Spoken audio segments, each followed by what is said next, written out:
नमस्कार, म विजय ठाकुर र आज यस सेसन अन्तर्गत चाहिँ हामीले फेरि लोकसेवाको अर्को महत्त्वपूर्ण टपिक सर्जरी च्याप्टरको बारेमा आज हामी डिस्कस गर्नेछौँ।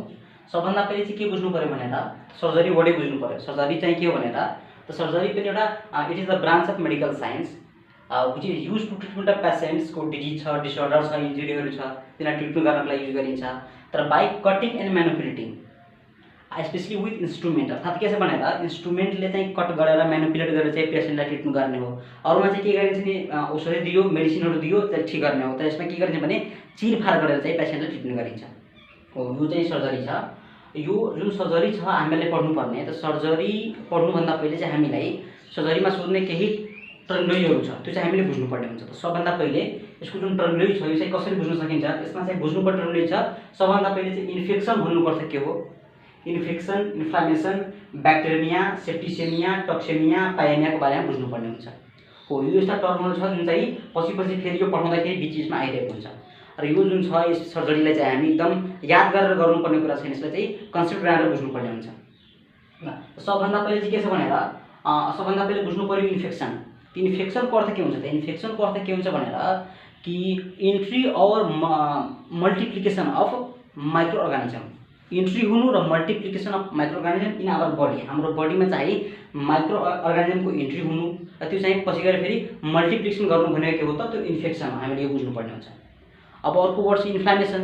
इन्फ्लामेसनको अर्थ के हुन्छ भनेर कि रेस्पोन्स अफ बडी, अर्थात् defensive mechanism of body to any irritant और इन्जुरी। कुनै पनि इरिटेन्ट और इन्जुरीको विरुद्धमा चाहिँ हाम्रो बडीले चाहिँ दिने रेस्पोन्सलाई के भन्छ भने त्यसलाई भन्छ इन्फ्लामेसन।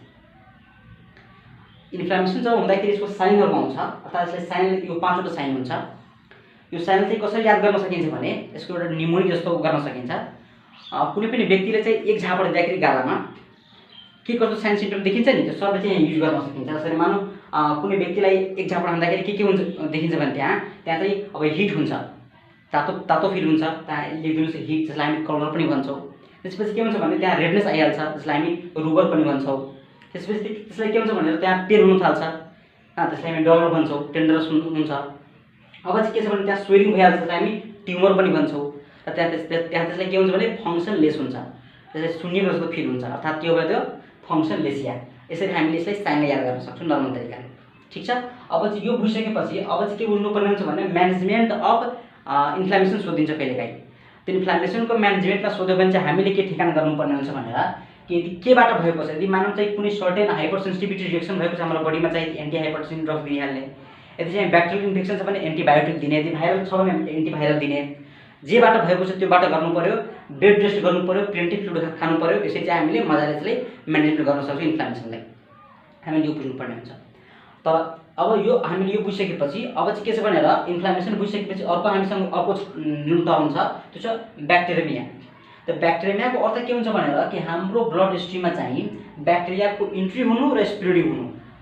अर्थात् मानव हाम्रो बडीमा हाम्रो जुन ब्लड स्ट्रिम छ, ब्लड स्ट्रिममा ब्याक्टेरिया चाहिँ प्रेजेन्स भयो, त्यसले स्प्रेड भयो भने चाहिँ हामी भन्छौँ ब्याक्टेरिया भन्छौँ। भने मानव चाहिँ कुनै ब्याक्टेरिया चाहिँ हाम्रो ब्लड स्ट्रिममा इन्ट्री गर्यो र त्यो चाहिँ पछि गएर लङ्समा आयो, फेरि पछि गएर त्यो किडनीमा आइहाल्यो, लिभरमा आइहाल्यो, मल्टिप्लिकेसन गरिरहेको छैन, मात्र स्प्रेडिङ गरिरहेको छ भने हामी त्यसलाई के भन्छौँ भने ब्याक्टेरिया भन्छौँ। भने अर्को हामीसँग छ यो सेप्टिसेमिया। सेप्टिसेमियाको अर्थ के हुन्छ भनेर हामीले बुझ्नुपर्ने हुन्छ कि यो पनि हो त्यही हो कि इन्ट्री और multiplication of micro organism in our blood stream. अर्थात् हाम्रो ब्लड स्ट्रिममा चाहिँ ब्याक्टेरिया के भयो त इन्ट्री पनि भएको छ र पछि गएर त्यो मल्टिप्लिकेसन भएको छ।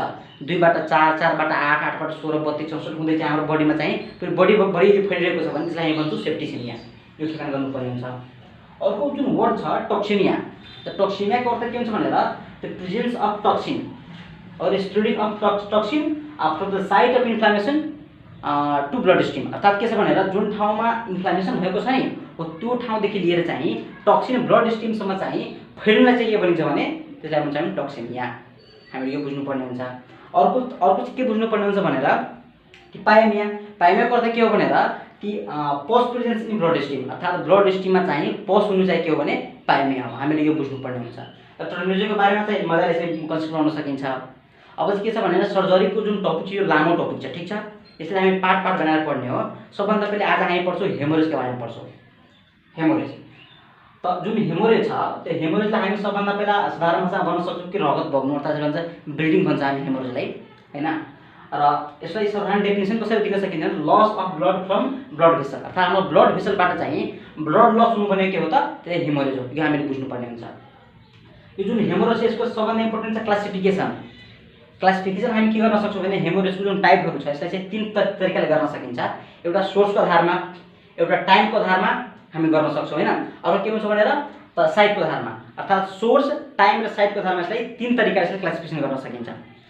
सबभन्दा पहिला जान्नु पर्यो सोर्सको आधारमा। त सोर्सको आधारमा के हुन्छ भनेर कहाँबाट ब्लिडिङ भएको छ, त्यो आर्टरीबाट भएको छ कि भेनबाट भएको छ कि क्यापिलरीबाट भएको छ, कुन ठाउँबाट ब्लिडिङ भएको छ त्यो अनुसार हामी गर्न सक्छौँ भने। त्यसपछि अर्को आउँछ टाइमको आधारमा, यो प्राइमरी छ कि रिएक्सनरी छ कि सेकेन्डरी छ हामीले यो गर्न सक्छौँ। त्यसपछि अर्को हुन्छ साइटको आधारमा एक्सटर्नल ब्लिडिङ छ कि इन्टरनल ब्लिडिङ छ हामीले यो बुझ्नुपर्ने हुन्छ।